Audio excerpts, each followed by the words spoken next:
I'm Rachel, 29 years old. And last Thursday, I was standing in Morrison and Sons Fine Art, admiring a painting I'd saved 8 months to buy. After years of living paycheck to paycheck, I finally had something to celebrate. That's when my brother Daniel burst through the gallery door, his face contorted with fury. Before I could explain, his voice erupted through the hushed space, echoing off the pristine white walls. What happened next changed everything. Growing up with Daniel was like being trapped in a perpetual eclipse. He was 3 years older, more charismatic, and somehow always the golden child. While I spent weekends at my part-time job at the local bookstore since age 15, Daniel floated through high school and college on charm and academic scholarships, confident that his path would always be paved with opportunities. Our parents never failed to provide them. Our childhood home in suburban Denver wasn't mansion-like, but it was comfortable. Dad ran a successful accounting firm, and Mom taught elementary school. They had enough resources to nurture Daniel's ambitions: debate camp, leadership conferences, law school prep courses. Meanwhile, I quietly saved my earnings to buy photography equipment and art supplies, teaching myself techniques through online tutorials and library books. Rachel, be understanding, Mom would say whenever I questioned the obvious favoritism. Your brother has such potential. You've always been so self-reliant. Self-reliant wasn't a choice, it was necessity. By 22, I had moved into a tiny studio apartment, working full-time at a nonprofit while pursuing my MFA in photography through night classes. Daniel remained at home until 26, when our parents gifted him the down payment for a trendy downtown condo after he passed the bar exam. Last month marked 3 years since I'd opened my own photography studio, specializing in portrait work and small weddings. Business had been steady, but unremarkable until Mrs. Whitman commissioned me for her daughter's engagement photos. The session went so well that she recommended me to the Colorado Arts Council for their annual gala documentation.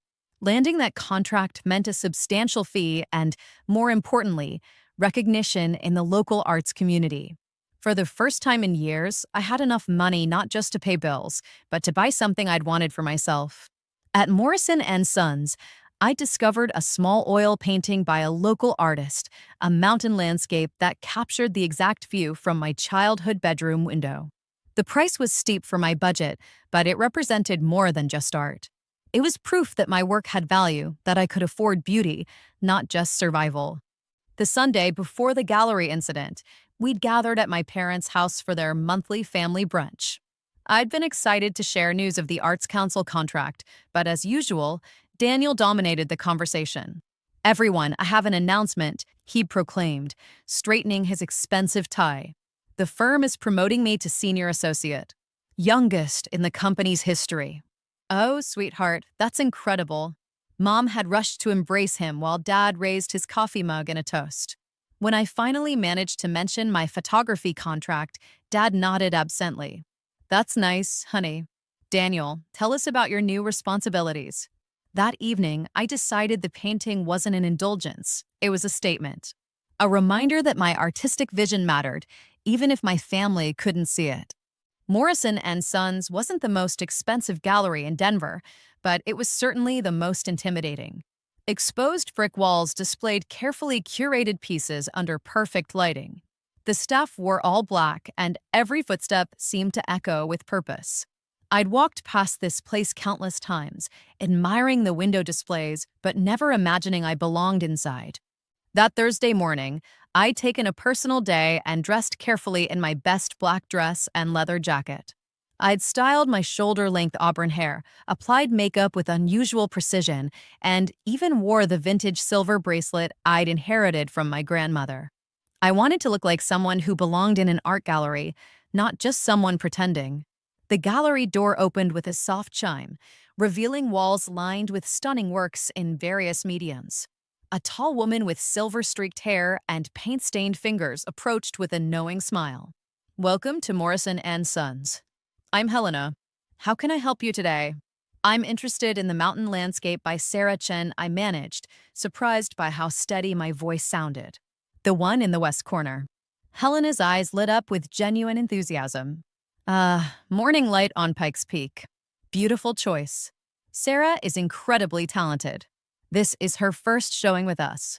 She led me to the painting, explaining the artist's technique and inspiration as we walked. I was beginning to relax when the gallery door chimed again, announcing another visitor. I wouldn't have looked up except for the familiar voice that sliced through the serene atmosphere like a blade. Rachel, what the hell are you doing here? Daniel stood in the doorway, impeccably dressed in a charcoal suit that probably cost more than my monthly rent. His dark hair was perfectly styled, and his confident posture commanded the space. But his expression was pure incredulity. "Are you lost?" he continued, his voice carrying across the quiet gallery. "This place is a bit out of your price range, don't you think?" Helena's eyebrows rose slightly, but she maintained her professional composure. "Your sister has excellent taste. She's considering Sarah Chen's mountain piece." Daniel laughed, striding toward us with purpose. "Sister, yes.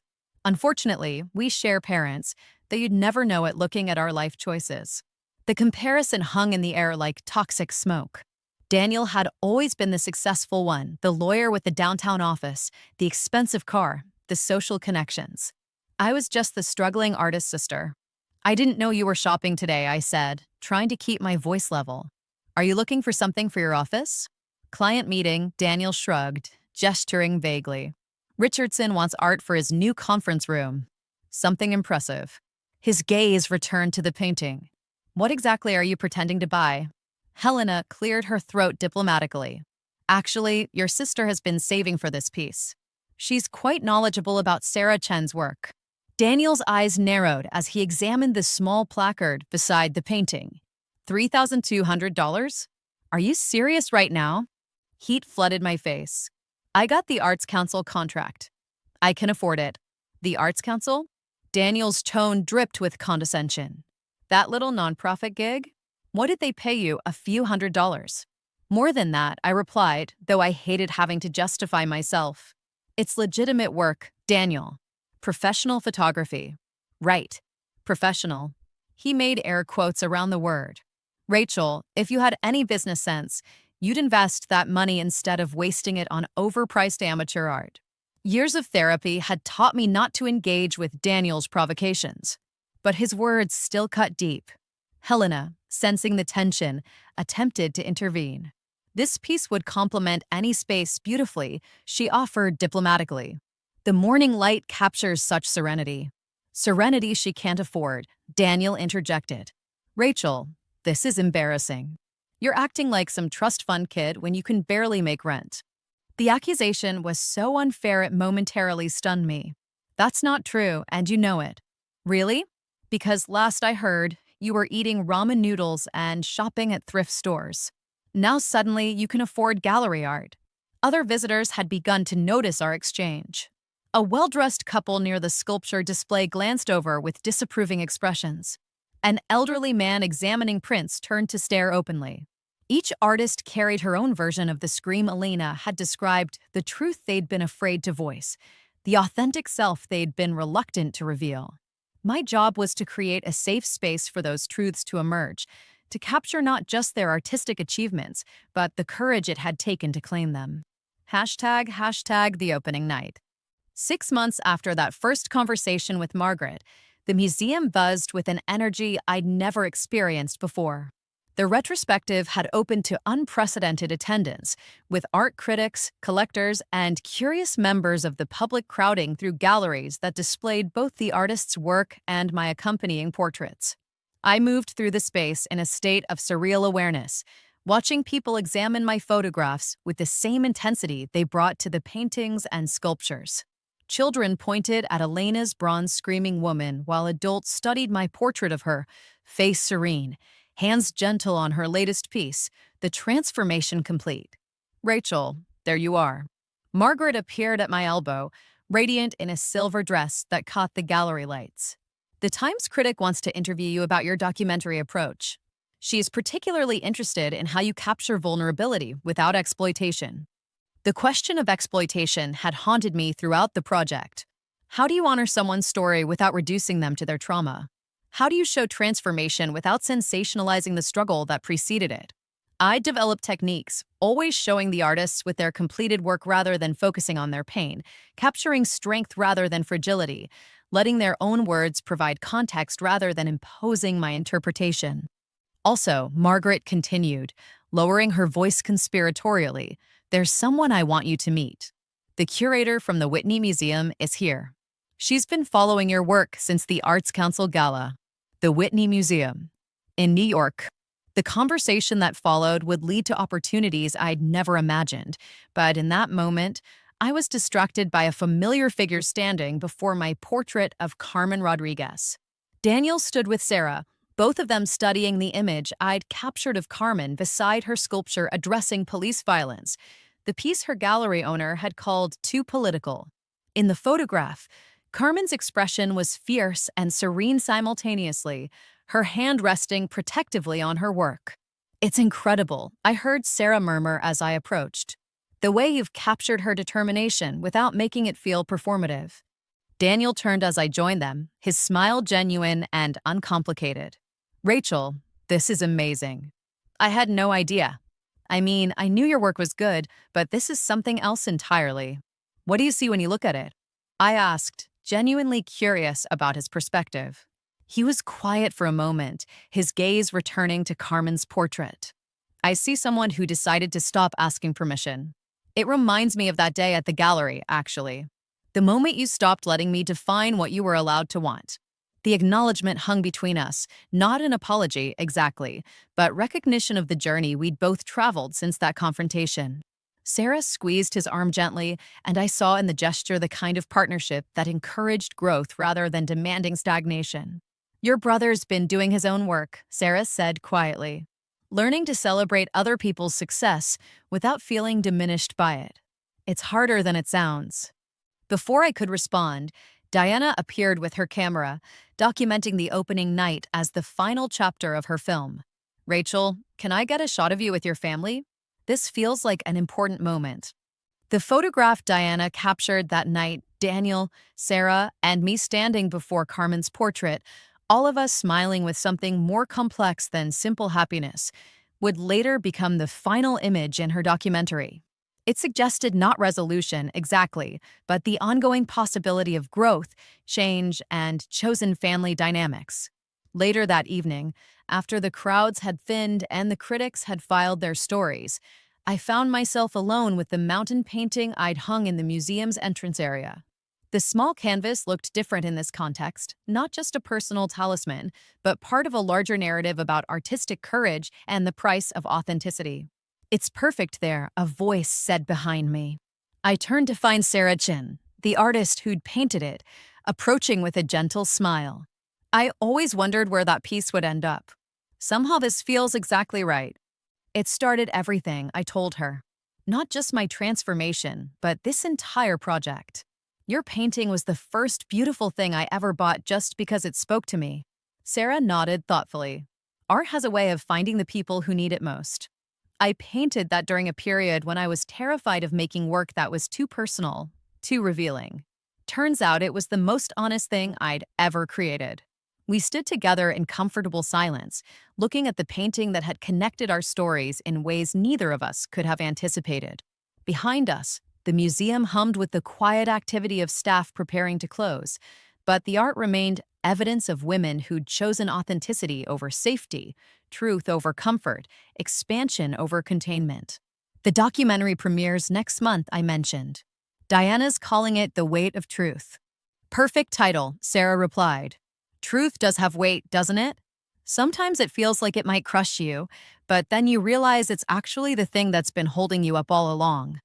The morning light in my new studio space, 3 times larger than the last one, with dedicated areas for different types of shoots and a gallery wall for rotating exhibitions, fell across the latest addition to my collection.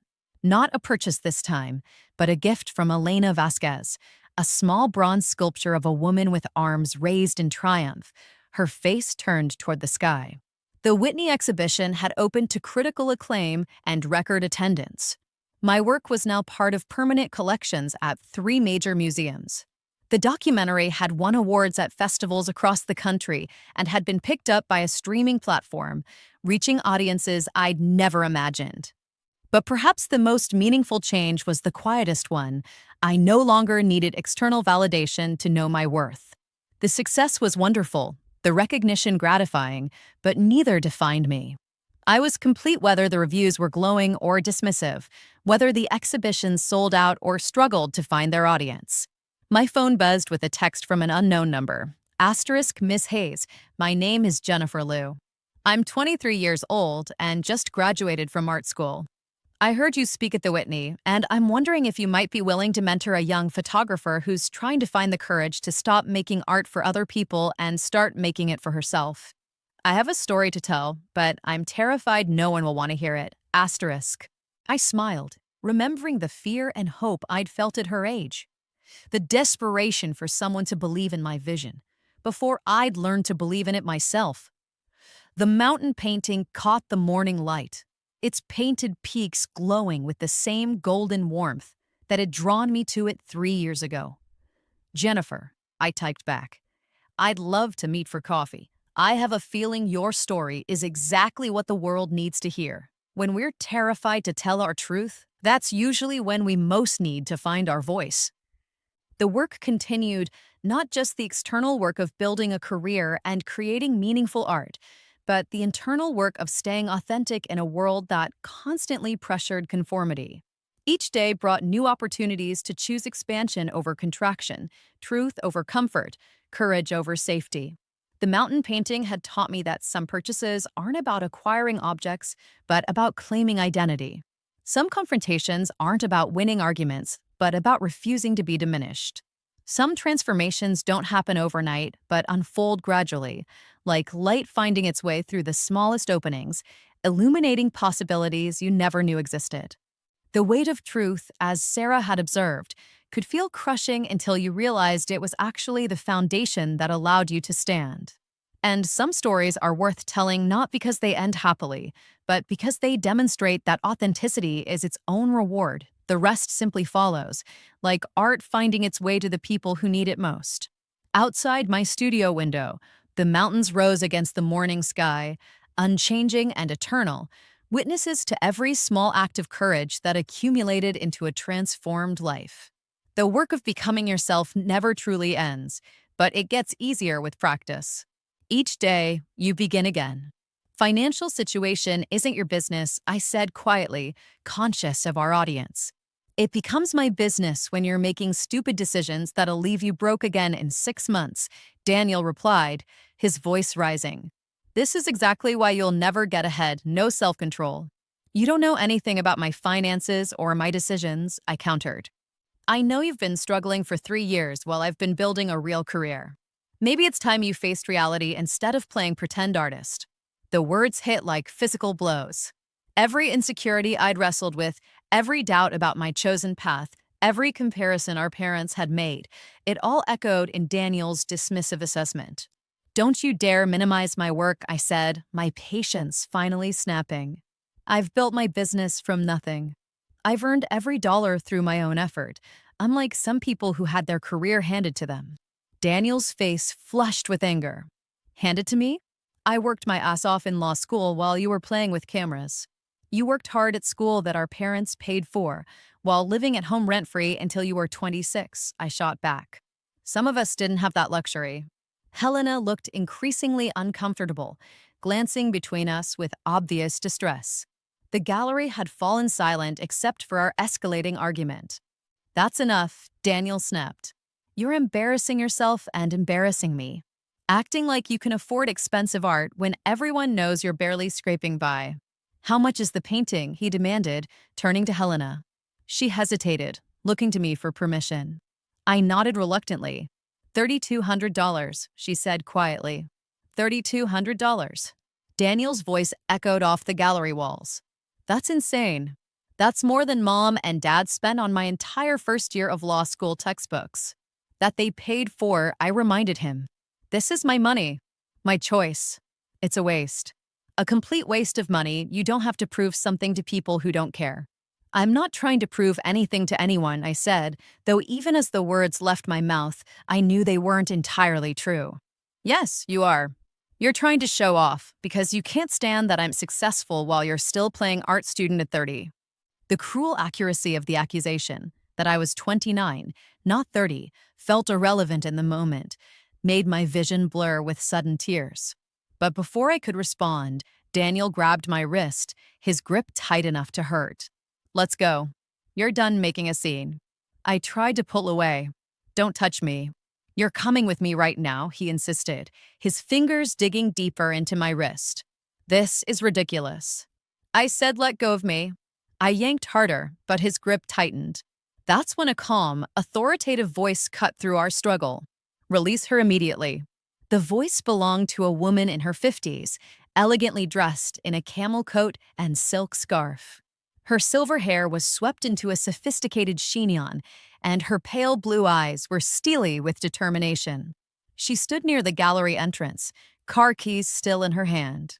Daniel looked up, momentarily startled. Excuse me, I said, release her. Now. The woman's voice carried the kind of authority that brooked no argument. This is a private family matter, Daniel replied, though his grip on my wrist loosened slightly. Physical restraint is not a family matter. It's assault. She stepped closer, her presence commanding the space. Let her go, or I'll call the police. Something in her tone, absolute certainty, made Daniel drop my wrist entirely. I rubbed the red marks his fingers had left, grateful for the intervention. Thank you, I managed, my voice shaky. The woman's expression softened as she looked at me. Are you all right? I think so, I replied, still processing what had just happened. Daniel, recovering from his surprise, turned on the charm he used in courtrooms. I apologize for the misunderstanding. I'm Daniel Hayes, attorney with Morrison, Fletcher, and Associates. This is my sister, and we were just having a disagreement about whether she has the right to spend her own money without your permission. The woman interrupted coolly. Which I assure you she does. Daniel's polished smile faltered. Of course she does. I was merely concerned about her financial welfare. By physically restraining her? The woman's tone was incredulous. That's not concern, that's control. Helena had retreated behind the front desk during the confrontation, but now she approached hesitantly. Should I call security? I don't think that will be necessary, the woman replied, her gaze never leaving Daniel. Will it, Mr. Hayes? Daniel straightened his suit jacket, his professional composure reasserting itself. Of course not. This was simply a misunderstanding between siblings. No, I said quietly. It wasn't a misunderstanding. You grabbed me because I wouldn't let you control my decision. Rachel, Daniel began. Don't, I interrupted. I'm 29 years old. I can buy whatever I want with money I've earned. Your approval isn't required. The woman nodded approvingly. Exactly right. Daniel glanced around the gallery, apparently noting for the first time how many people were watching our drama unfold. His face reddened with what I hoped was shame. Fine, he said stiffly. Buy your overpriced art. But don't come crying to me when you can't make rent next month. He turned and strode toward the exit, pausing only to add, this conversation isn't over. After he left, the gallery remained uncomfortably quiet. The woman who had intervened approached me with a gentle expression. I'm Margaret Holloway, she said, extending her hand. Are you sure you're all right? That looked quite intense. I'm Rachel Hayes, I replied, shaking her offered hand. And thank you.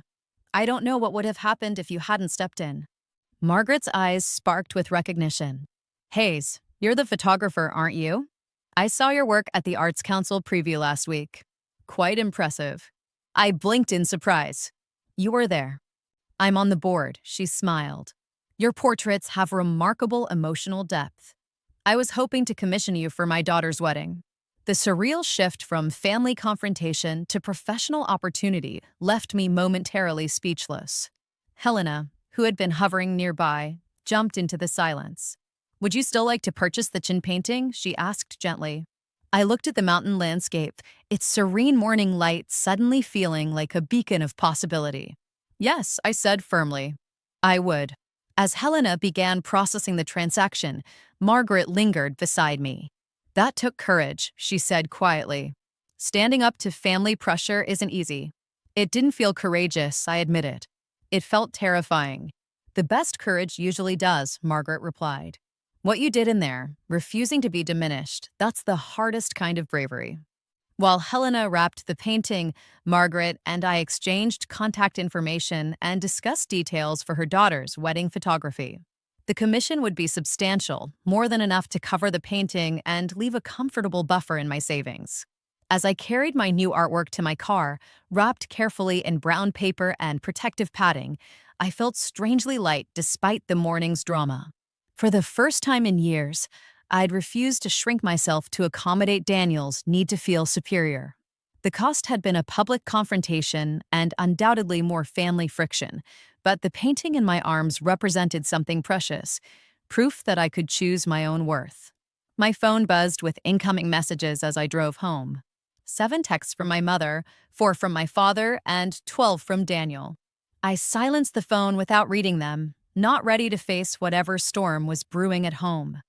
That evening, I hung the painting in my living room, positioning it where the afternoon light would illuminate the painted mountains just as it had in my childhood bedroom. Under the warm glow of my table lamp, the brushstrokes seemed to dance, reminding me why I'd fallen in love with art in the first place. Instead of returning my family's calls, I spent the evening updating my photography portfolio and researching wedding photography trends. Margaret Holloway's commission was an opportunity one couldn't afford to squander, regardless of the circumstances that had led to it. The next morning brought a formal email that made me nearly spill my coffee. Asterisk Ms. Hayes, Margaret Holloway provided me with your contact information following your encounter yesterday. I am Catherine Morrison, co-owner of Morrison and Sons Gallery. We are opening a new space in Cherry Creek and seeking a photographer to document our featured artists and opening events. Your work with the Arts Council caught our attention, and Margaret spoke highly of your professionalism under difficult circumstances. Would you be available to discuss this opportunity? Best regards, Catherine Morrison. Asterisk, I read the message 3 times, certain I was misunderstanding something. Morrison and Sons wanted to hire me? The gallery where I'd been publicly humiliated by my own brother was offering me professional work? The winter light filtering through the floor-to-ceiling windows of my expanded studio space caught the dust motes dancing above my latest commission, a series of portraits documenting survivors of domestic violence. The irony wasn't lost on me that my own moment of public confrontation had led to work helping others find their voices through my lens. The mountain painting still held its place of honor, but now it was surrounded by evidence of a transformed life. Awards from photography competitions, framed magazine features, thank you notes from clients whose most precious moments I'd captured. The small canvas that had once represented a defiant purchase had become the cornerstone of something much larger, a visual reminder that investing in yourself, even when it feels impossible, can open doors you never knew existed. My phone rang, interrupting my thoughts. Margaret Holloway's name appeared on the screen. Rachel, dear, I hope I'm not interrupting anything urgent. Never, I replied, settling into the consultation chair that had become my favorite spot for important calls. What's on your mind? I have a proposition that might sound completely mad, but hear me out. Margaret's voice carried that familiar excitement that usually preceded her most ambitious ideas. The Denver Museum of Fine Arts is planning a retrospective on contemporary women artists. They want to include a photography component, but not just art photography. They want portraits that show the women behind the work, the spaces where they create, the vulnerability and strength that drives their art. I felt my pulse quicken. The Museum of Fine Arts was the kind of client that could define a career. They asked me to recommend a photographer, Margaret continued, and I immediately thought of you. Your ability to capture authenticity, especially in challenging emotional circumstances, is exactly what they need. Margaret, that's incredible. When would this happen? The exhibition opens in September. They'd need to start shooting in March to have everything ready. It's a substantial commitment, probably 40 to 50 artists, each requiring multiple sessions to capture both formal portraits and behind-the-scenes documentary work. I was already mentally rearranging my schedule, calculating how this opportunity would affect my existing commitments. The commission would mean working with established artists whose names I'd only read in art magazines, documenting their creative processes, their struggles, their triumphs. "There's one more thing," Margaret added, and I could hear the smile in her voice. "They specifically mentioned your own story as part of what makes you right for this project." The gallery incident, it's become something of a legend in Denver art circles. The photographer who stood up for her own worth in the most public way possible. My cheeks warmed with embarrassment and pride in equal measure. It's become a legend? Catherine Morrison tells that story at every gallery opening now. Not the details, of course, but the essence, how sometimes the moments that feel most humiliating can become the foundation for everything that follows. After we hung up, I found myself standing before the mountain painting again, remembering that Thursday morning when my life had pivoted so dramatically. The woman who'd walked into Morrison and Sons that day had been successful by any reasonable measure, but she'd still been seeking permission from her family, from the art world, from anyone who might validate her choices. The woman I'd become no longer needed that external validation. The proof hung on every wall around me, lived in every satisfied client, breathed in every creative risk that had paid off precisely because I'd been willing to take it. But perhaps the most profound change wasn't professional at all.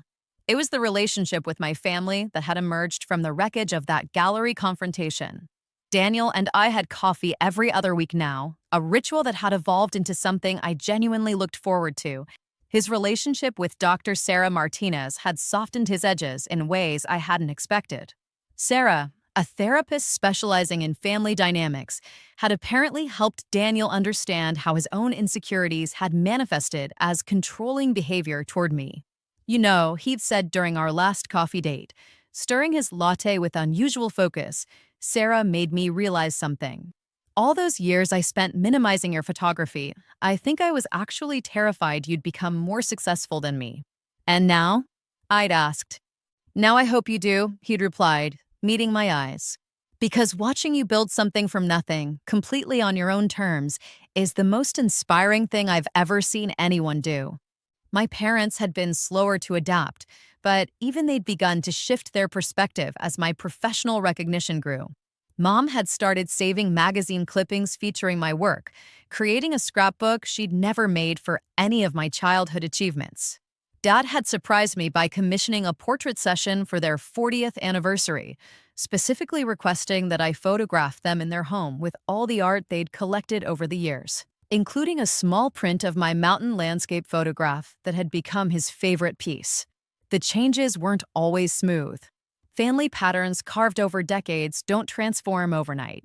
There were still moments when Daniel's old condescension surfaced, when Mom defaulted to treating me as the artistic one who couldn't be expected to understand practical matters, when Dad asked if my photography business was sustainable long-term. But now these moments felt like weather patterns, temporary storms that passed without fundamentally altering the landscape. I'd learned to respond rather than react, to maintain my boundaries without building walls, to love my family while refusing to shrink for their comfort. The Museum of Fine Arts project would begin in 3 weeks. I'd spent the past month researching each artist, studying their work, preparing questions that might unlock the stories behind their creative processes. The anticipation felt different from any previous commission, not nervous energy seeking approval, but the confident excitement of someone who knew exactly what she brought to the table. My assistant, Jamie, knocked on the studio door, interrupting my reflections. She was a recent art school graduate whose enthusiasm reminded me of my own early hunger for creative opportunities. "Rachel, the final contracts for the museum project just arrived," she announced, holding up a thick envelope. "And Margaret Holloway called to confirm lunch tomorrow. She wants to discuss the documentary filmmaker who's been following the exhibition preparation." A documentary about the exhibition, and by extension, about my role in it, would have terrified the woman I'd been 18 months ago. Now it simply felt like another opportunity to share the story of transformation, to show other women that their creative dreams deserved fierce protection. I opened the contract, scanning the terms that would govern the next 6 months of my professional life. The compensation was substantial, but more importantly, the creative freedom was absolute. The museum trusted my vision completely, requesting only that I capture the authentic spirit of contemporary women artists in their full complexity. That evening, I called Margaret to accept the project officially and discuss the documentary component. The filmmaker is someone you'd find fascinating, Margaret said. Her name is Diana Chin, Sarah Chen's sister, actually. The artist who painted your mountain landscape.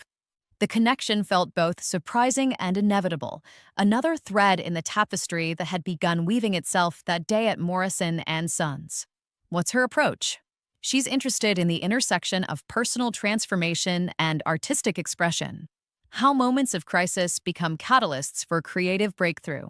She's been following several artists through major life transitions, documenting how their work evolves when they stop creating for others and start creating for themselves. After hanging up, I found myself drawn once again to the mountain painting.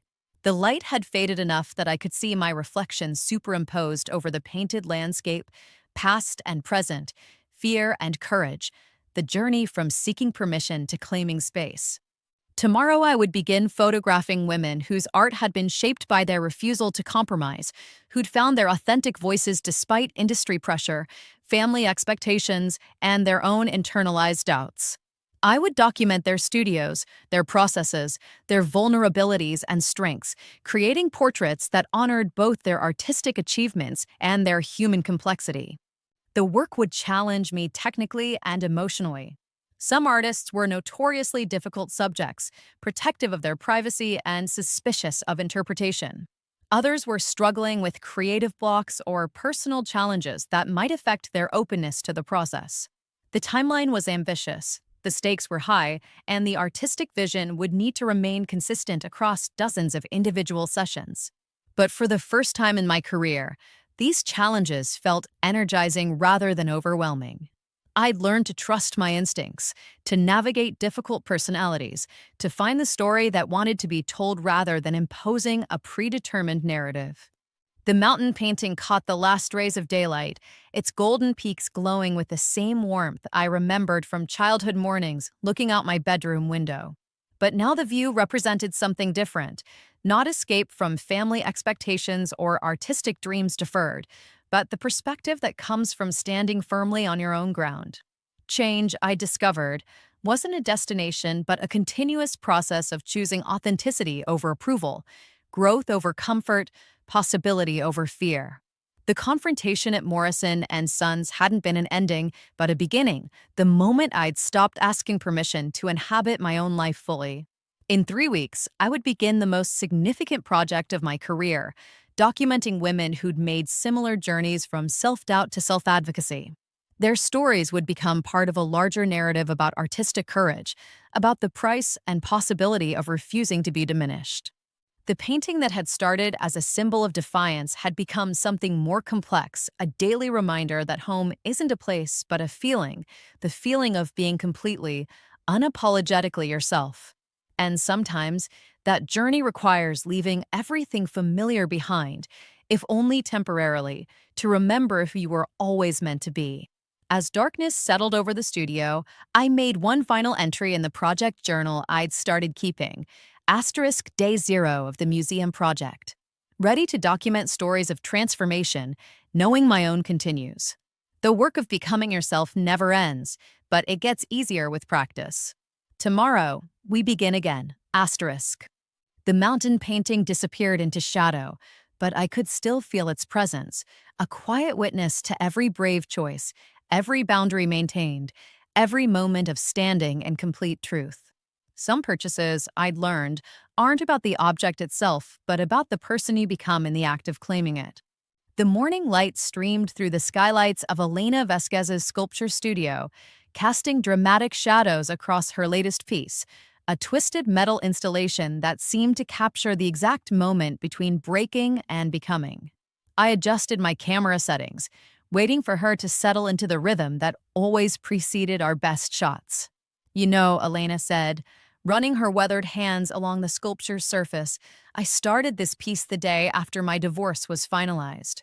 I was so angry I could barely see straight. Through my viewfinder, I watched her face transform as she spoke, the hard edges softening into something more complex. This was the moment I'd learned to wait for with each artist, when the professional mask dropped and the real person emerged. The anger was useful, she continued, positioning herself beside the towering metal form.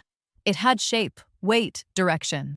Much more honest than the polite sadness everyone expected me to feel. I captured the shot, Elena's profile against her sculpture, both bearing the same fierce elegance of something that had been broken and consciously rebuilt. In the 3 months since beginning this project, I'd photographed 37 artists, each carrying their own story of transformation. But Elena's resonated with particular intensity, perhaps because her journey from compliant wife to internationally recognized sculptor echoed my own emergence from family expectations.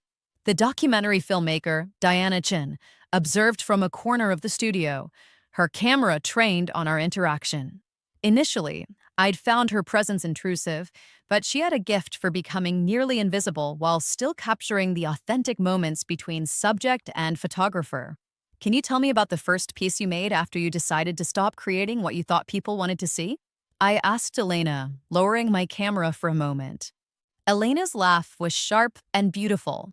It was a tiny bronze figure of a woman screaming, about 6 inches tall, but it contained more truth than everything I'd made in the previous 10 years combined. My ex-husband hated it, said it was aggressive and unfeminine. That's when I knew I was on the right track. As I continued shooting, capturing Elena in various poses with her work, I found myself thinking about the bronze woman screaming. How many times had I swallowed my own scream, modulated my voice to avoid seeming too intense, too demanding, too much? The woman who'd stood in Morrison and Sons gallery 18 months ago had been slowly learning to let that scream out, first as a whisper of defiance, then as the full-throated roar of someone claiming her space. After we wrapped Elena's session, Diana and I drove back toward downtown Denver in comfortable silence. She'd been following me through various shoots for weeks now, and our initial awkwardness had evolved into an easy working relationship. "I want to ask you something," Diana said as we stopped at a red light. "But feel free to tell me it's none of my business." "Shoot. The gallery incident with your brother, Margaret described it as pivotal, but I get the sense it was just the visible moment of something much larger. What was really happening for you in that period?" I considered the question as we drove past the familiar streets of my adopted city. The simple answer was that I'd finally stood up to Daniel's bullying. But Diana was right, the confrontation had been more symptom than cause. "I think I was suffocating," I said finally. "Living my life in response to other people's expectations, even when those expectations were limiting or dismissive. The gallery thing was just the moment I ran out of breath and had to choose between shrinking or expanding. And the painting? Was it really about the art itself?" I laughed, remembering my own confusion about my motivations that day. Yes and no. I loved the painting, still do. But I think it represented something I'd been afraid to claim, the right to want beautiful things, expensive things, things that served no practical purpose except to feed my soul. For someone who'd spent years justifying every purchase, every choice, every dream, that felt revolutionary. Diana nodded thoughtfully. "Sarah, my sister, the artist who painted your mountain landscape, said something similar about that piece. She'd been making art she thought would sell, landscapes that felt safe and familiar. That painting was the first one she made purely for herself, with no consideration for market appeal or critical reception. What happened after she made it? Everything changed. Not immediately, but gradually. She started taking risks, experimenting with techniques that scared her, painting subjects that felt too personal to share. Her work became more powerful, more distinctive. And paradoxically, it started selling better than anything she'd done before. We pulled into the parking lot of my studio, but neither of us moved to get out. These conversations had become as important to me as the actual photography sessions, opportunities to process not just what I was documenting, but what I was still discovering about my own journey. "The women you're photographing," Diana continued, "they all have that same quality, the sense of having chosen authenticity over safety at some crucial moment. I'm curious whether you see patterns in their stories." I did see patterns, though I hadn't articulated them until that moment. They all have what I think of as a gallery moment, I said slowly. Not necessarily as dramatic as mine, but some point where they had to choose between staying small or risking exposure, criticism, even loss. And they all describe it as terrifying but necessary. Like what? Maria Santos told me about the day she decided to incorporate her grandmother's immigration story into her installations, even though she knew it might alienate collectors who preferred her abstract work. Jennifer Liu described finally painting her experience with postpartum depression after years of creating only cheerful, commercially viable pieces. Carmen Rodriguez talked about the gallery owner who told her that sculptures addressing police violence were too political and her decision to show them anyway. Diana was quiet for a moment, processing. What's fascinating is how each of those decisions, to include personal truth in their work, seems to have expanded rather than limited their careers. Right. The thing they were most afraid would diminish them actually made them more powerful, more distinctive, more compelling to the people who mattered. That evening, I found myself reviewing the photographs from Elena's session on my computer, the images glowing against the darkened studio space. Each portrait told a story of transformation, not the before and after narrative of makeover shows, but the deeper metamorphosis of someone learning to trust their own vision. My phone buzzed with a text from Daniel. Asterisk saw the preview article about your museum project in Art Today. Really proud of you. Coffee this week? Asterisk. The message would have meant everything to me 2 years ago. Now it felt like a lovely bonus rather than desperately needed validation. Our relationship had settled into something healthier, but still evolving, affection tempered with clear boundaries, support offered without strings attached. Asterisk Friday morning? The usual place, asterisk I replied. Asterisk perfect. Sarah wants to join us if that's okay. She's been following the museum project and has some thoughts about the intersection of personal narrative and artistic expression. Asterisk the idea of having Daniel's girlfriend join our coffee dates had initially felt intrusive. But Sarah's insights as both a therapist and someone who'd observed our family dynamics from the outside had proved valuable.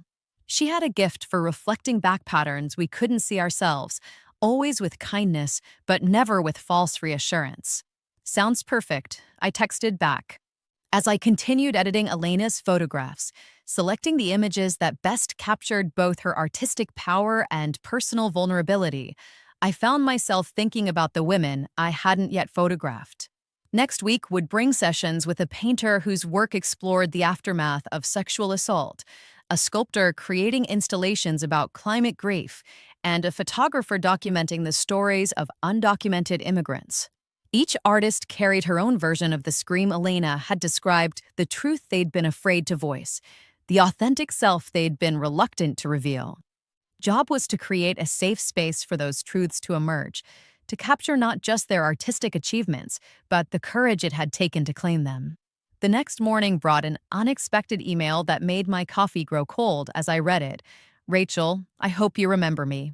This is Helena from Morrison and Sons Gallery. I've been following your museum project with great admiration.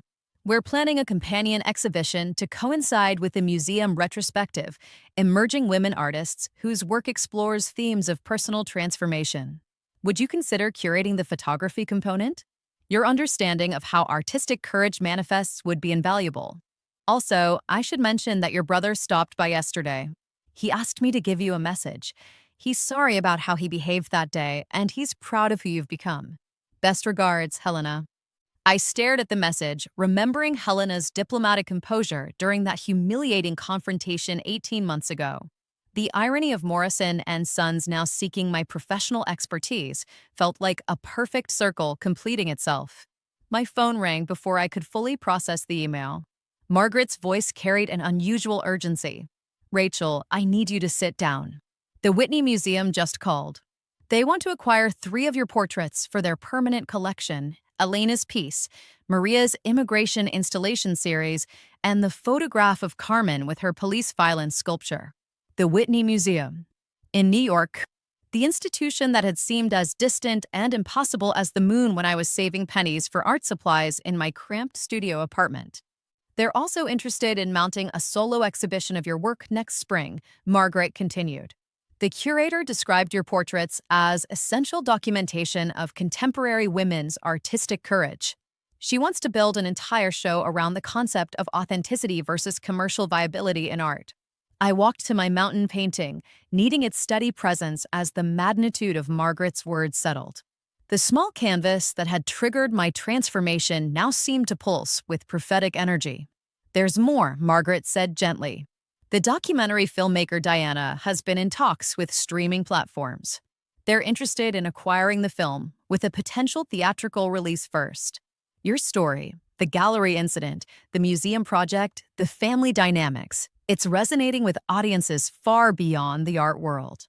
After hanging up, I sat in my studio surrounded by evidence of a career I'd built through sheer determination and authentic vision.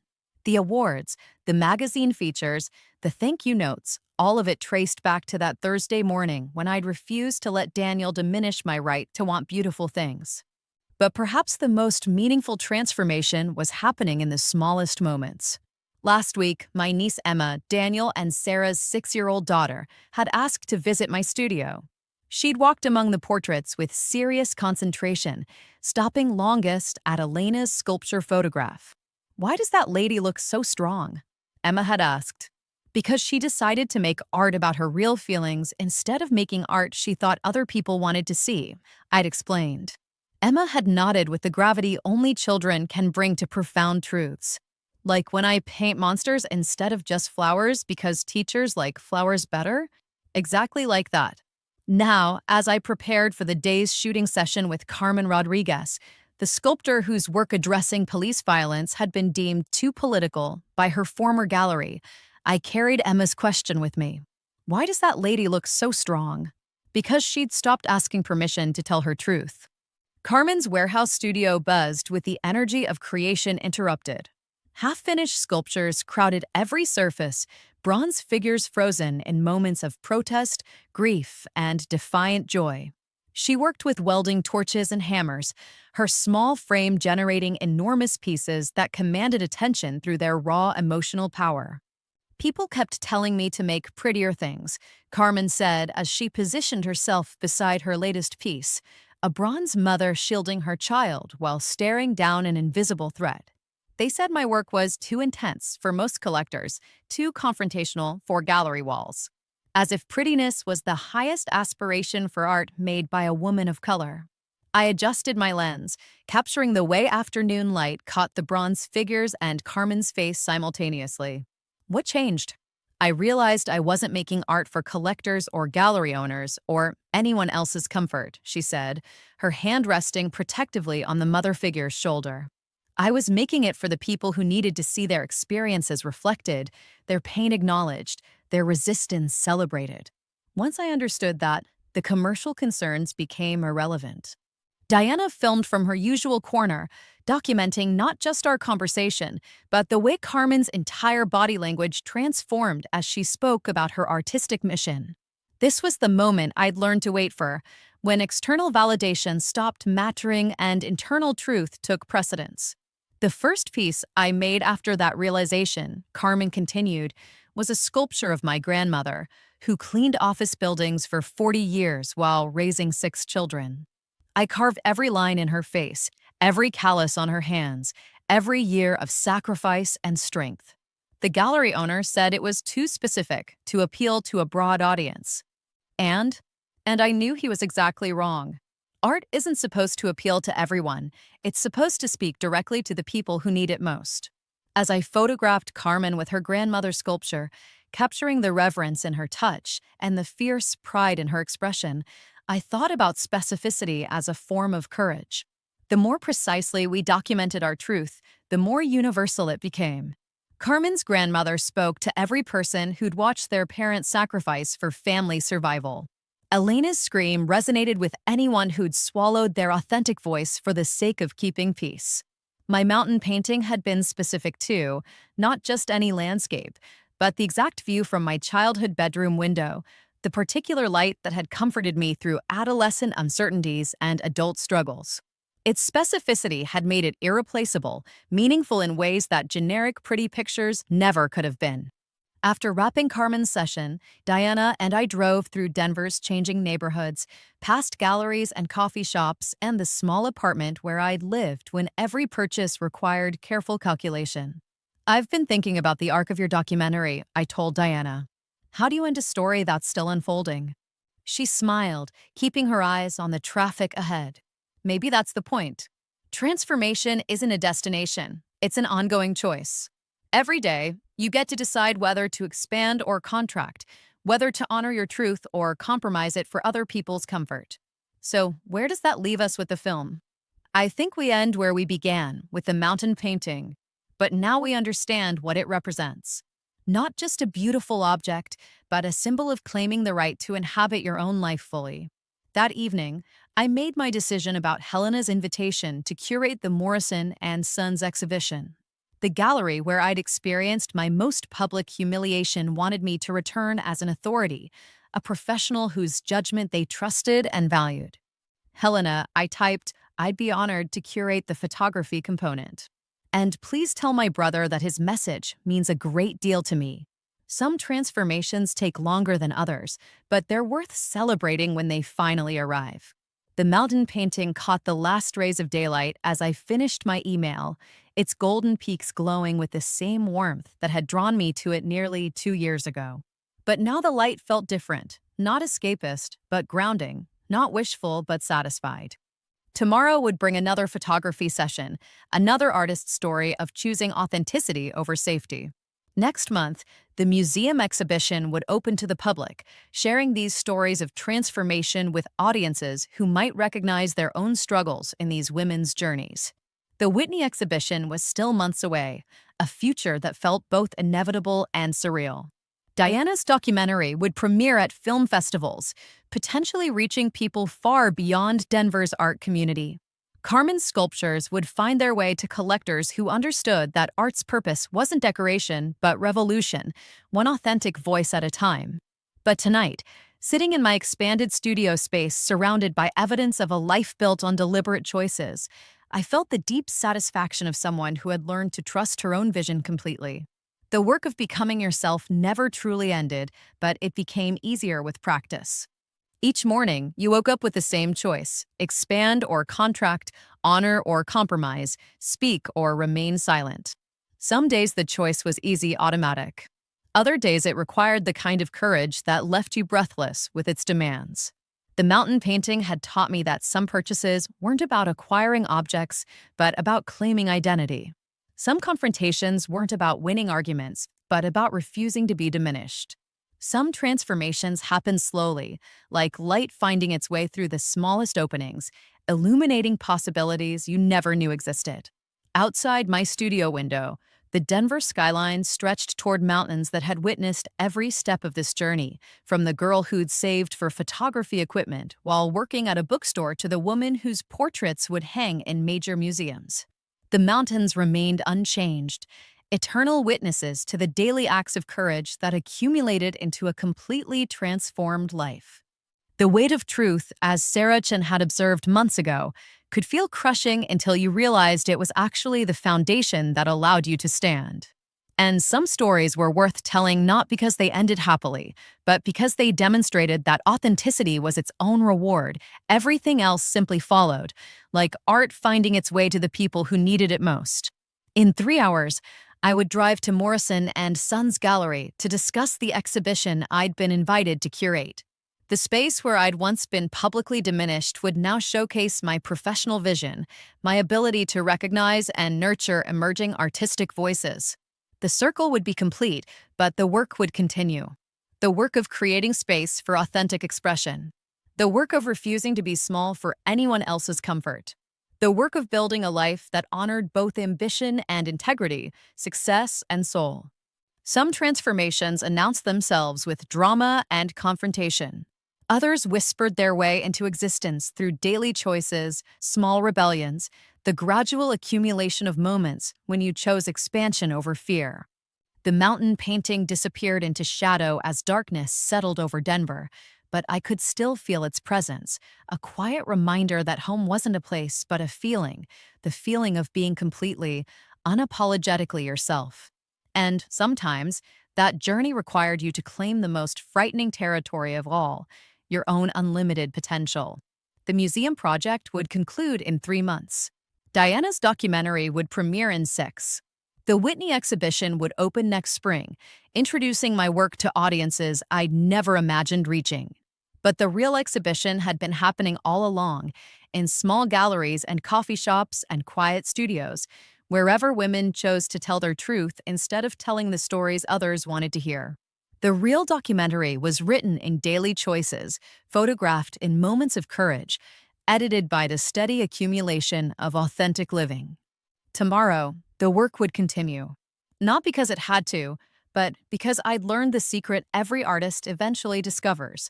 The deepest satisfaction comes not from external validation, but from the simple act of showing up fully as yourself, whatever the cost, whatever the reward.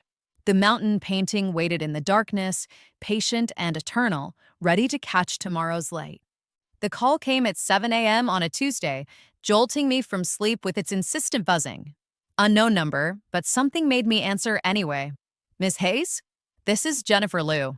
The voice was young, nervous, familiar from somewhere I couldn't place. I left you a voicemail yesterday about mentoring, but I wasn't sure you got it. Jennifer Liu. The name tugged at my memory until it clicked, the art student who'd texted me over a year ago, asking for guidance about finding her voice. I'd completely forgotten to follow up after our initial coffee meeting. Jennifer, yes. I'm so sorry I never got back to you. That was right when the museum project was consuming my life. It's okay, I understand. But I wanted to call because something happened. Her voice carried a tremor of excitement and fear. I took your advice about telling my story, even if I was terrified.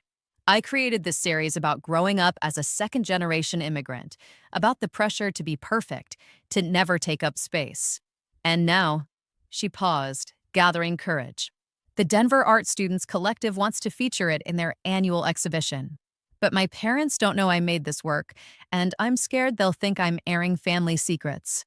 I walked to my kitchen window while she spoke, watching the city wake up in the pre-dawn light. 20-year-old Rachel would have told Jennifer to play it safe, to make art that wouldn't cause family conflict. But the woman I'd become understood the weight of authentic expression. Tell me about the work itself, I said. What does it explore? There's this one piece, a video installation where I filmed my hands folding origami while my grandmother's voice plays in the background, telling stories about leaving China.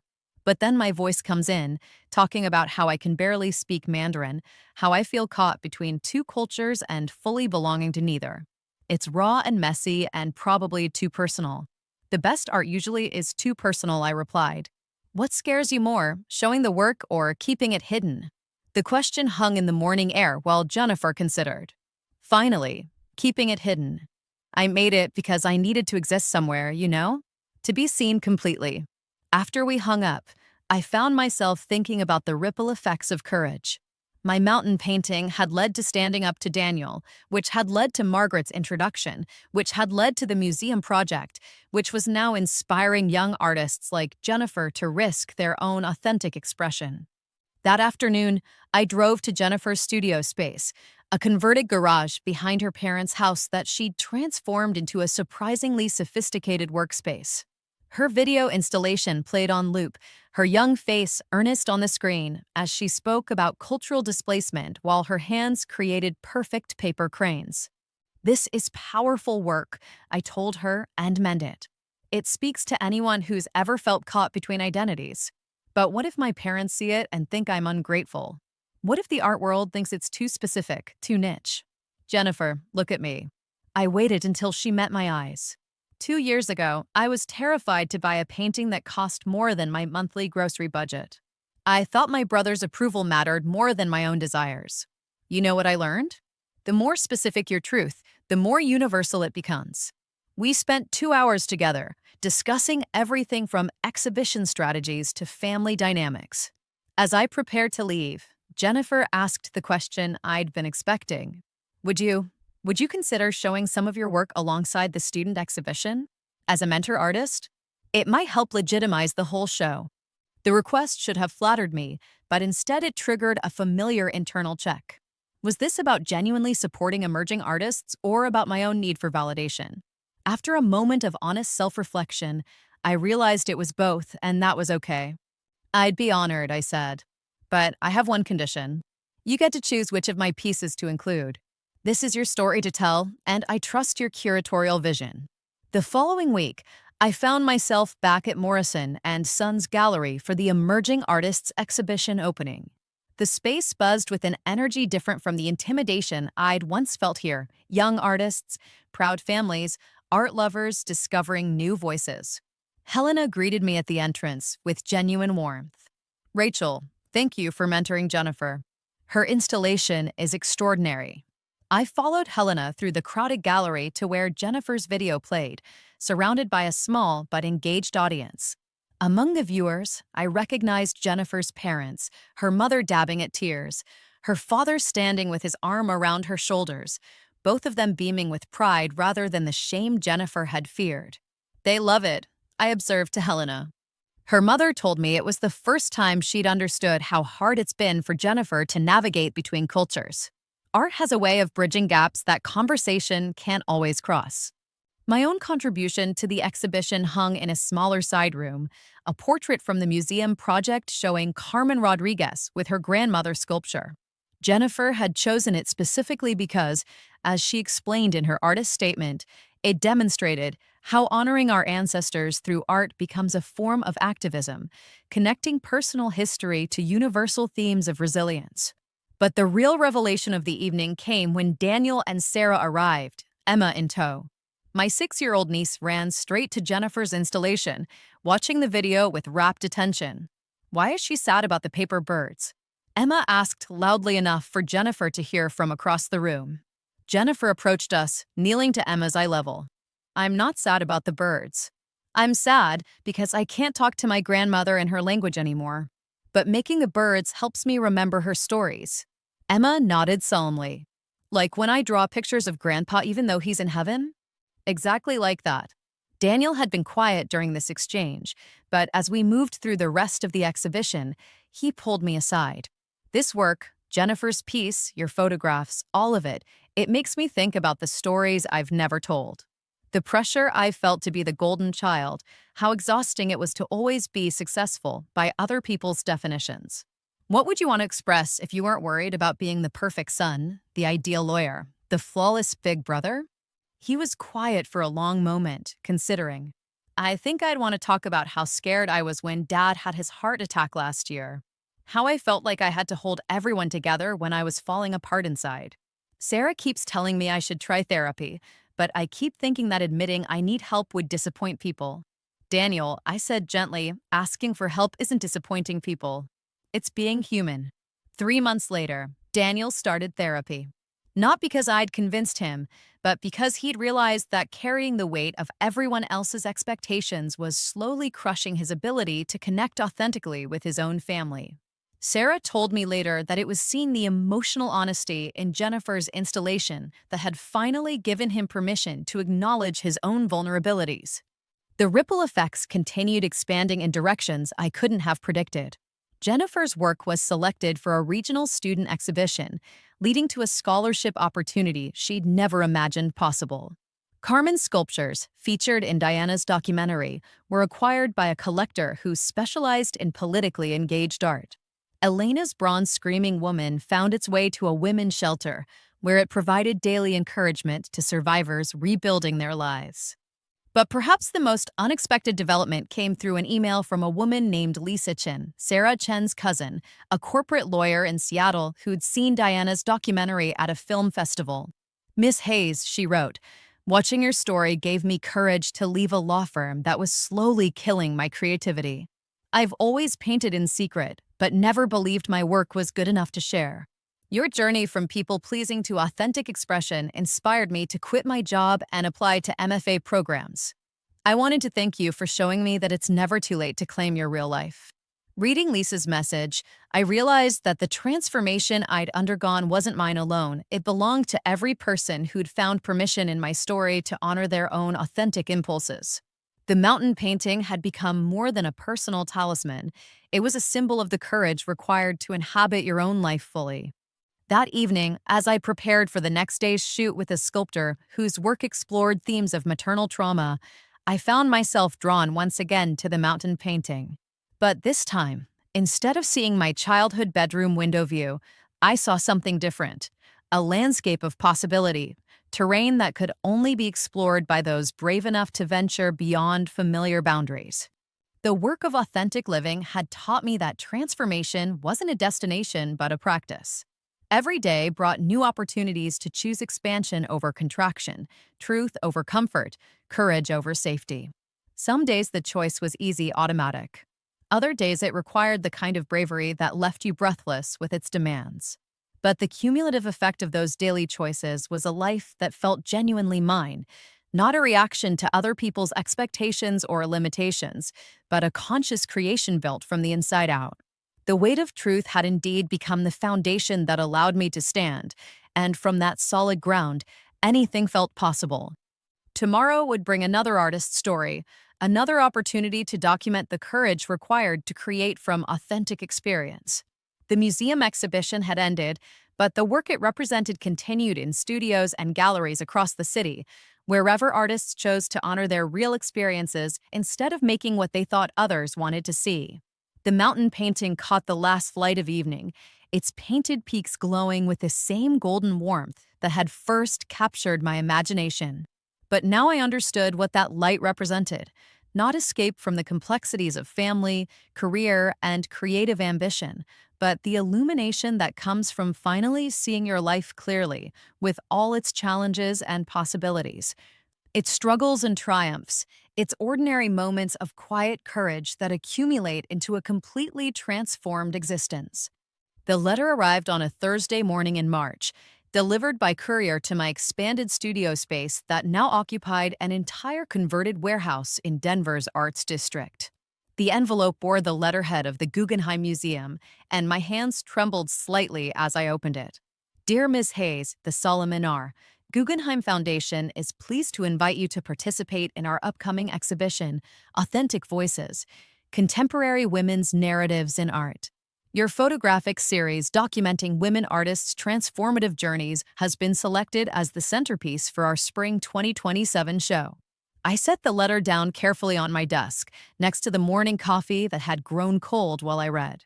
The Guggenheim, the spiral gallery where I'd wandered as a wide-eyed art student during a long-ago trip to New York, never imagining my work would one day hang on those legendary curved walls. The invitation represented more than professional recognition.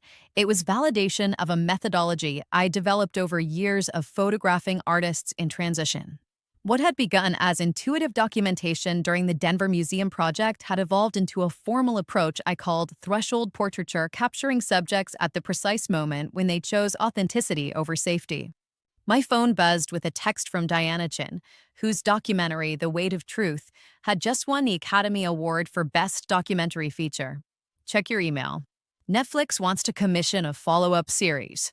6 episodes, international artists, unlimited budget. Also, congratulations on the Guggenheim. Margaret told me the news. I walked through my studio space, past walls lined with portraits that had become my signature work. Each face told a story of transformation. Elena Vasquez beside her bronze screaming woman, Carmen Rodriguez protecting her grandmother's sculpture, Jennifer Liu folding origami while speaking her bicultural truth, and dozens of others whose courage had been crystallized in silver gelatin prints. But the newest additions to my collection weren't photographs, they were letters. Hundreds of them, from women around the world who'd seen the documentary or visited my exhibitions and found permission in these stories to claim their own authentic voices.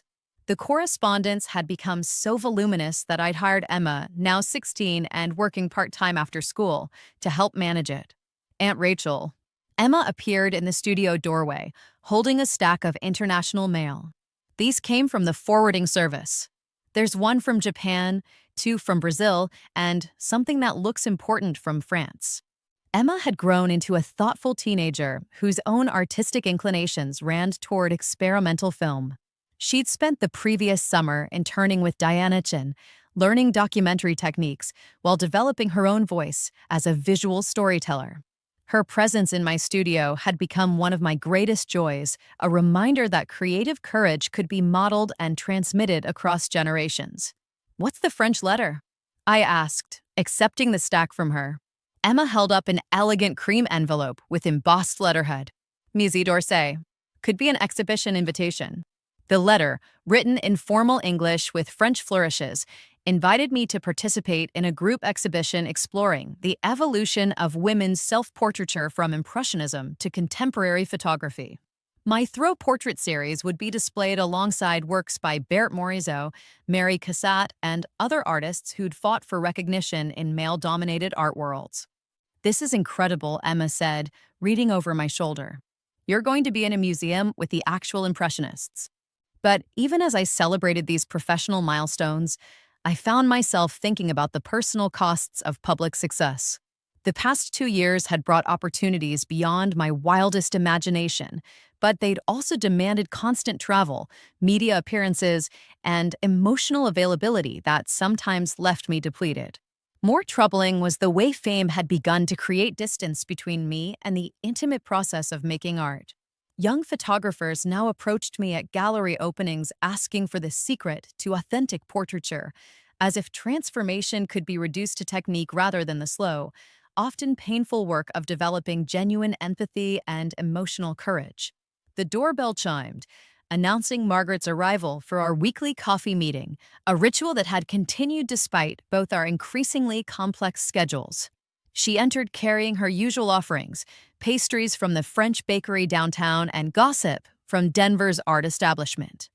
"So, the Guggenheim," she said without preamble, settling into the vintage leather chair I'd inherited from Elena Vasquez after the sculptor moved to New Mexico. "How are you feeling about it?" "About it? Overwhelmed. Honored. Terrified," I admitted.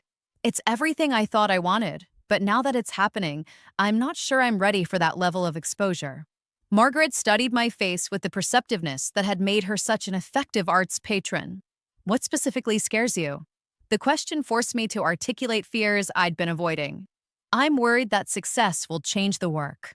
That I'll start making photographs for critics and curators instead of for the artists I'm documenting. That the intimacy that makes these portraits powerful will be lost if I become too conscious of their market value. And I'm scared that I'll become the thing I used to resent in my brother, someone who's so invested in external validation that they lose touch with their authentic motivations." Margaret nodded thoughtfully. "Those are legitimate concerns. But they're also evidence of your integrity. The fact that you're worried about these things suggests you're unlikely to fall into those traps." We sat in comfortable silence, watching afternoon light move across the studio walls. The mountain painting hung in its place of honor, surrounded now by evidence of a career that had exceeded every expectation I'd harbored during those anxious years of building my first studio. "There's something else," Margaret said eventually. "I've been meaning to discuss this with you for months, but the timing never felt right." I raised an eyebrow, curious about her uncharacteristic hesitancy. "The Arts Council is establishing a new grant program for emerging women photographers, substantial funding, mentorship opportunities, exhibition support. They want to name it the Rachel Hayes Fellowship for Authentic Expression." The proposal hit me like a physical blow. A fellowship program bearing my name, designed to support artists navigating the same challenges I'd faced during my early career. It was the kind of legacy-building opportunity that most artists would embrace without hesitation. "I'm honored," I said slowly, "but I need time to think about it." Margaret's surprise was evident. "May I ask why?" "Because I'm not sure I'm ready to be institutionalized yet. To have my approach codified and taught as a method. The work is still evolving, and I don't want to freeze it in time by turning it into a curriculum." That evening, I called Daniel to discuss Margaret's proposal. Our relationship had stabilized into something I treasured, weekly conversations that balanced professional updates with genuine personal support. His own therapy journey had transformed him into a more thoughtful listener, someone who could offer perspective without trying to control outcomes. "A fellowship program named after you," he mused after I'd explained the situation. "5 years ago, you would have seen this as the ultimate validation. And now?" Now you're worried about whether it serves the work or just serves your ego. That's growth, Rachel. The fact that you're questioning success instead of automatically pursuing it shows how much you've learned. He paused, and I could hear Sarah's voice in the background, reminding him about dinner plans. Can I tell you something? He continued. Watching your career develop has taught me more about authentic ambition than any self-help book or therapy session. You've shown me that real success isn't about accumulating achievements, it's about staying connected to the reasons you started doing the work in the first place. After we hung up, I found myself wandering through my studio, looking at years of accumulated work with fresh eyes. Each portrait represented a collaboration between photographer and subject, a moment when someone had chosen to be seen completely rather than performing a socially acceptable version of themselves. But I realized that the images had also documented my own transformation. Early portraits showed technical competence, but emotional distance. I'd been so focused on proving my professional worth that I'd sometimes missed the deeper stories my subjects were trying to tell. The later work revealed increasing intimacy and trust, evidence of my own growing comfort with vulnerability. The mountain painting drew me, as always, when I needed clarity. Standing before Sarah Chen's landscape, I remembered the woman who'd saved for months to buy it, someone desperately seeking permission to want beautiful things, to claim space in institutions that felt intimidating and exclusive. That woman still existed within me, but she was no longer the driving force behind my decisions. The need for external validation had been replaced by something more sustainable: curiosity about human resilience, fascination with the creative process, and genuine care for the artists who trusted me to document their most vulnerable moments. My phone rang, interrupting my contemplation. The caller ID showed an international number I didn't recognize. Hello, is this Rachel Hayes? The voice was young, accented with what sounded like British inflections. My name is Priya Sharma. I'm a photographer in London, and I saw your exhibition at the Tate Modern last month. I remembered the Tate exhibition, a smaller show that had preceded the Guggenheim announcement. How can I help you, Priya? I know this might sound presumptuous, but I wondered if you might consider including my story in your work. I've been photographing women in my community, South Asian immigrants who've had to rebuild their identities in a new culture, but I've been too afraid to show the work publicly. The conversation continued for 30 minutes, Priya describing images that sounded both specific to her experience and universally resonant. By the time we hung up, I'd agreed to visit London the following month to see her work and potentially include her in what was beginning to feel like the next phase of my documentation project. But Priya's call had also crystallized something important about my resistance to the fellowship program. I didn't want to become an institution. I wanted to remain a working artist who could still be surprised by other people's stories, who could still learn from subjects who challenged my assumptions about courage and transformation. The next morning, I called Margaret with my decision about the fellowship. I'm grateful for the honor, I told her, but I'd like to propose an alternative. Instead of naming the program after me, what if we called it the Threshold Fellowship? And instead of focusing on a specific photographic method, what if we supported artists working in any medium who are documenting authentic transformation? Margaret was quiet for a moment, processing the counteroffer. You're turning down the chance to have a fellowship program bear your name? I'm suggesting something better. A program that could outlast any individual artist, that could support work we can't even imagine yet. Within a week, the Arts Council had approved the modified proposal. The Threshold Fellowship would support emerging artists whose work explored themes of authenticity, transformation, and courage across all mediums: photography, painting, sculpture, video, performance, and forms yet to be invented. 2 months later, I stood in Priya Sharma's London studio, surrounded by portraits of women whose strength radiated from every frame.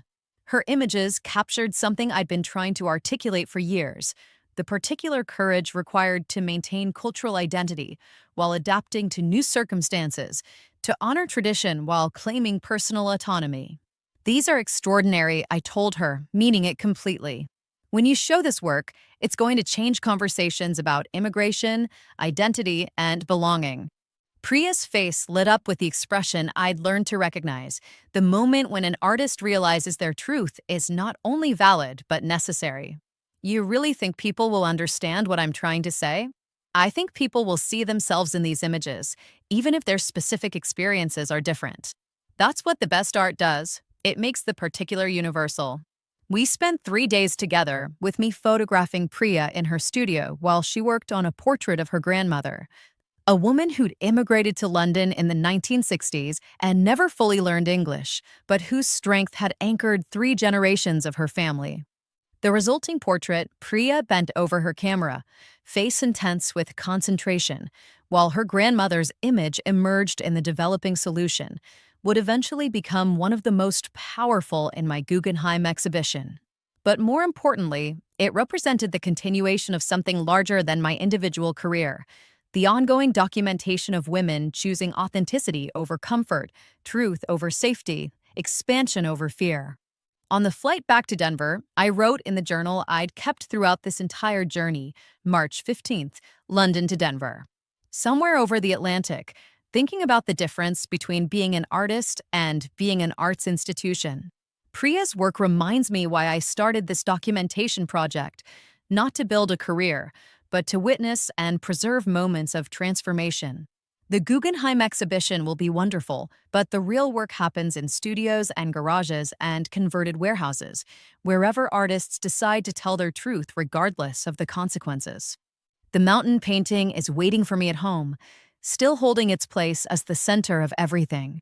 But now I understand that it was never about the painting itself. It was about learning to choose expansion over contraction, possibility over limitation, authentic desire over performed propriety.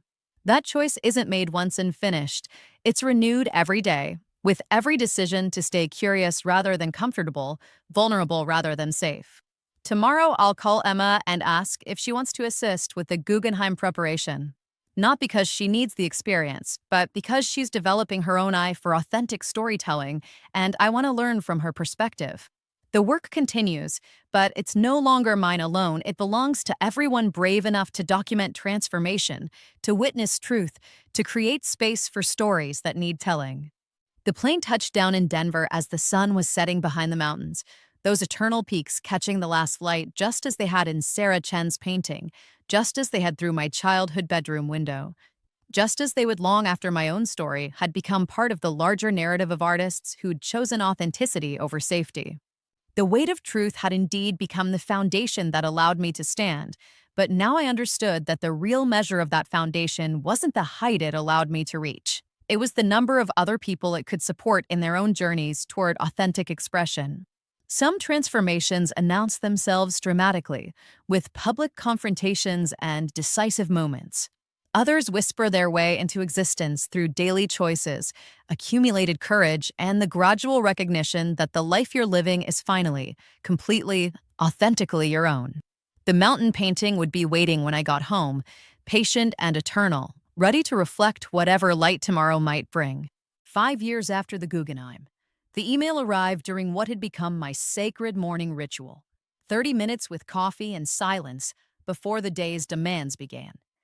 The sender's name made me pause. Dr. Elena Vasquez, Ph.D., Professor of Sculptural Arts, Universidad de las Americas, Mexico City. Rachel, Elena had written, I hope this finds you well.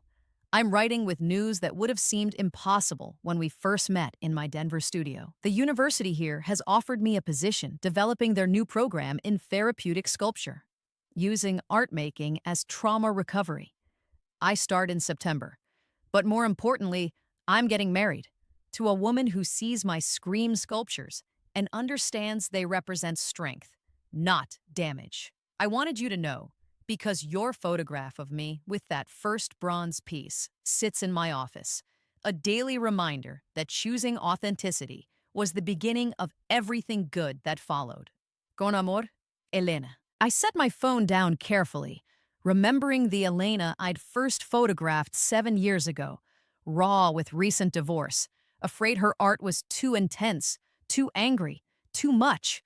The transformation she described felt both miraculous and inevitable, the natural result of sustained courage over time. My studio had evolved again, expanding to include a teaching space where I offered workshops on what I'd come to call documentary intimacy, the practice of creating genuine connection with subjects in order to capture their most authentic selves. But the real evolution was internal. The desperate need for validation that had driven my early career had been replaced by something quieter. Satisfaction with work well done, regardless of its reception. The Guggenheim exhibition had exceeded every expectation, traveling to museums across 3 continents and generating discussions about authenticity in contemporary art that continued years later. Diana's Netflix series had reached audiences I'd never imagined, inspiring documentary projects in 12 countries. The Threshold Fellowship had supported over 100 artists whose work was reshaping conversations about identity, courage, and creative authenticity. But perhaps the most meaningful development was the one least visible to the outside world. I'd learned to live without constant documentation of my own transformation. Social media posts had become rare. Interviews were carefully selected. The compulsion to share every insight and milestone had faded, replaced by the deep satisfaction of a life lived primarily for itself rather than for its audience. Emma knocked on the studio door, her filmmaker's eye already scanning for interesting light as she entered. Now 21 and a recent graduate of NYU's documentary program, she'd become my collaborator on a new project documenting older women who'd made major life changes after 60 career pivots, artistic awakenings, late-in-life authenticity claims that challenged cultural assumptions about aging and possibility. The subject for today called Emma Said, settling into her usual chair with the casual familiarity of someone who'd grown up in this space. Dr. Martinez is running a few minutes late, but she wanted me to tell you she's bringing her latest painting. Dr. Carmen Martinez, 67, had left her 30-year psychiatry practice 2 years ago to pursue the art career she'd abandoned in her 20s. Her story embodied everything I'd learned about transformation. It was never too late to claim your authentic voice, but it required releasing attachment to others' expectations of who you should be. While we waited, Emma pulled out her camera to capture the way morning light moved across the studio walls, a habit she developed during her teenage years working with me, now refined into her own distinctive visual style. "I've been thinking about your conversation with that reporter yesterday," she said, adjusting her lens settings with practiced precision. "When he asked about your legacy, and you said the work wasn't finished yet. What did you mean?" The question had been weighing on me since the interview. "I think I meant that transformation isn't a project you complete, it's a practice you maintain. The moment you declare yourself transformed, you stop paying attention to the ways you're still growing, still changing, still becoming." So the documentary work, the exhibitions, all of it are documentation of ongoing process, not finished products. I watched Emma work, her movements economical and intentional in ways that reminded me of myself at her age, but with a confidence I'd taken decades to develop. The real legacy isn't the photographs or the awards. It's the permission we create for other people to live authentically. Dr. Martinez arrived carrying a canvas wrapped in brown paper, her silver hair catching the light as she unwrapped what turned out to be a stunning self-portrait, herself at her easel, surrounded by the therapeutic tools of her former profession, but with paint-stained hands and eyes bright with creative engagement. "I painted it to remind myself who I'm choosing to be now," she explained, positioning herself beside the canvas while I prepared my camera. "For 30 years, I helped other people understand their authentic selves, but I'd never applied that same courage to my own life." As I photographed Dr. Martinez, her weathered hands gentle on the painting's frame, her expression mixing vulnerability with fierce determination, I thought about the accumulation of stories I'd documented over the years.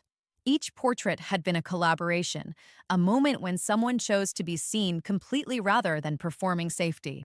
But I realized that the real transformation had been my own relationship to witnessing. The desperate need to prove myself worthy of capturing other people's stories had evolved into genuine reverence for the courage required to live authentically. The camera had become a tool for creating connection rather than establishing professional credibility. After Dr. Martinez left, promising to send updates about her upcoming gallery show, Emma and I reviewed the day's images on my computer. Her comments revealed the sophisticated eye she developed, not just technical observations, but insights about emotional authenticity that reminded me why I'd wanted her as a collaborator. There's something different about the way you work now, she said, zooming in on a detail in one of the portraits. Compared to your earlier photographs, I mean. You're more present somehow. Less worried about getting the perfect shot and more focused on the actual person. The observation was accurate in ways that went beyond technique. The anxious young photographer who'd started this journey, desperate to prove her worth through external validation, had been replaced by someone whose primary concern was serving the story being told. Success had paradoxically freed me from the need to pursue it. That evening, I called Daniel for our weekly conversation. His own transformation had continued steadily. Therapy had led to career changes, with him leaving corporate law to focus on environmental advocacy work that aligned with his actual values rather than inherited expectations. "Sarah's pregnant again," he announced without preamble, his voice carrying a joy that would have been impossible during his people-pleasing years. "We're due in December. Congratulations. How's Emma feeling about becoming a big sister?" "Excited. She's already planning to teach the baby about photography and filmmaking." He paused, and I could hear the smile in his voice. "She told Sarah yesterday that she wants the baby to grow up knowing it's okay to be different from what other people expect." After we hung up, I walked through my studio, past 7 years of accumulated work that documented not just other people's transformations, but my own evolution as an artist and human being. The early portraits showed technical competence, but emotional guardedness. The later work revealed increasing intimacy, trust, and the kind of presence that could only come from someone comfortable with her own vulnerability. The mountain painting hung in its original location, surrounded now by evidence of a life that had exceeded every expectation I'd harbored during those anxious early years. But the painting's meaning had evolved too.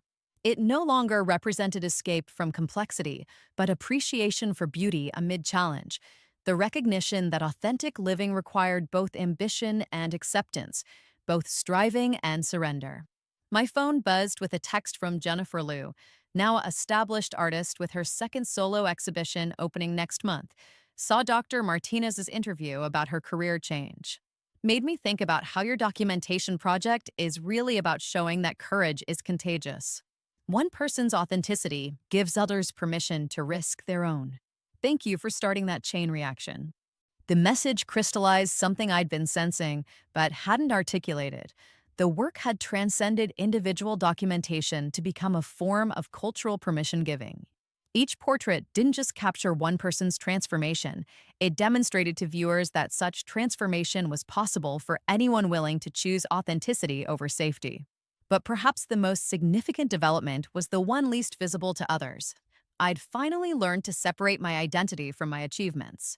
The exhibitions, awards, and recognition were gratifying, but they no longer defined my sense of worth or purpose. The work itself, the quiet moments of connection with subjects, the careful craft of creating images that honored their stories, had become reward enough.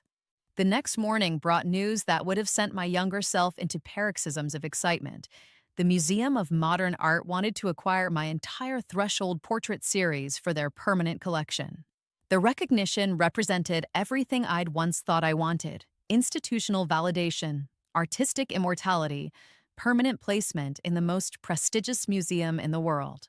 But as I read the acquisition letter, I felt something unexpected: calm satisfaction rather than euphoria.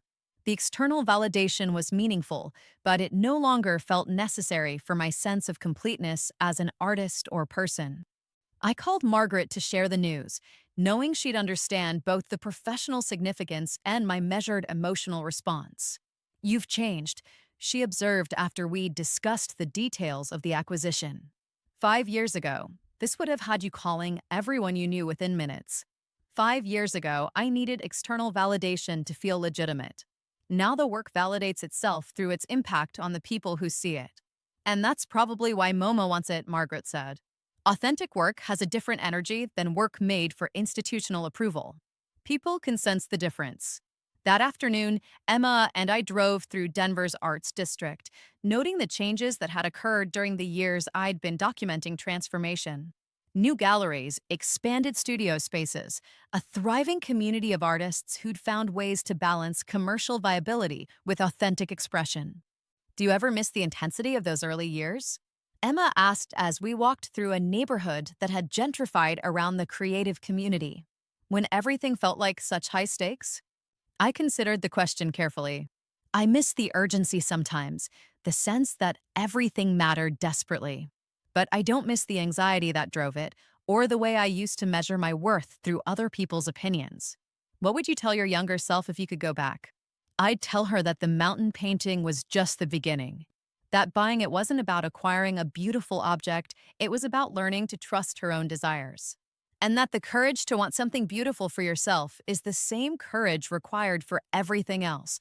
Authentic relationships, meaningful work, a life that reflects your actual values rather than inherited expectations. As we drove home, I found myself thinking about the ripple effects that had emerged from one simple decision to buy a painting that spoke to me. That choice had led to confronting Daniel, which had led to meeting Margaret, which had led to the museum project, which had spawned years of documentation work that had touched thousands of lives across multiple continents. The mountain painting waited in my studio, patient and eternal, ready to catch whatever light tomorrow might bring. But now I understood its deepest significance. It represented the moment I'd learned that transformation begins with the willingness to honor your authentic desires, regardless of whether others understand or approve. Some stories end with dramatic conclusions, decisive victories, permanent transformations. But the most honest stories acknowledge that growth is ongoing, that authenticity is a practice rather than an achievement, that the courage to be yourself must be renewed daily through countless small choices. The weight of truth had indeed become the foundation that allowed me to stand. But the real revelation was that foundations aren't built once and finished. They're strengthened continuously through the accumulated choices to expand rather than contract, to risk rather than retreat, to honor the person you're becoming rather than defending the person you've been. Tomorrow would bring another portrait session, another opportunity to witness courage in action. The work would continue not because it had to, but because I'd learned that the deepest satisfaction comes from serving something larger than yourself while remaining completely, unapologetically yourself. The mountain painting glowed in the late afternoon light, its painted peaks catching the same golden radiance that had first captured my imagination years ago. But now the light felt different, not aspirational but present, not wishful but deeply satisfied. Home wasn't a place but a feeling, the feeling of inhabiting your own life completely, with all its ordinary challenges and extraordinary possibilities, its daily choices between fear and courage, safety and authenticity. The person others expect you to be and the person you actually are. Some transformations whisper their way into existence through accumulated choices, patient courage, and the gradual recognition that the life you're living is finally, completely, authentically your own. The work of becoming yourself never truly ends, but it becomes easier with practice, more natural with time, until one day you realize you've stopped asking permission to exist fully in your own experience. The mountain painting would be there tomorrow, and the day after that, steady and eternal, reflecting whatever light each new day might bring to the ongoing work of authentic living.